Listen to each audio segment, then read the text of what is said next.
ஒட்டுமொத்த இந்திய மக்களுக்கு எதுவுமே செய்யாத பிரதமர் மோடியும் ஒன்றிய பாஜக அரசும் இந்த மேற்கு மண்டலத்திற்கு தாங்களால் ஏதோ சாதனைகள் செஞ்சிட்டதாக நினைச்சிட்டு பேசிட்டு இருக்கிறாங்க.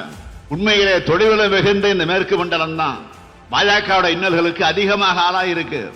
ஜனநாயகம், நாடாளுமன்றம், மாநில அரசுகள் இடஒதுக்கீடுன்னு எல்லாத்தையும் ஒழிக்க நினைக்கிற பாஜக மீண்டும் ஆட்சிக்கு வந்தா தமிழ்நாட்டில் தொழில்துறையை மொத்தமா இழுத்து மூடிடுவாங்க.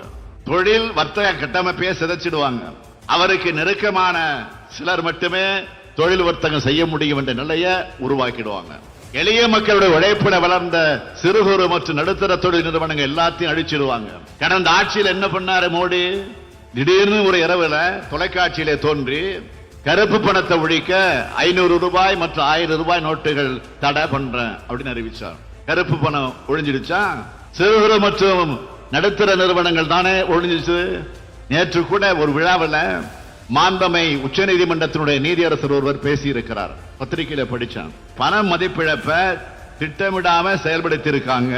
நாட்டில் இருந்த ரூபாயில 86 விழுக்காடாக இருந்த 500, 1000 ரூபாய்கள் பண மதிப்பிழப்புக்கு பிறகு 98 விழுக்காடு ரிசர்வ் வங்கிக்கு திரும்பி வந்துடுச்சு.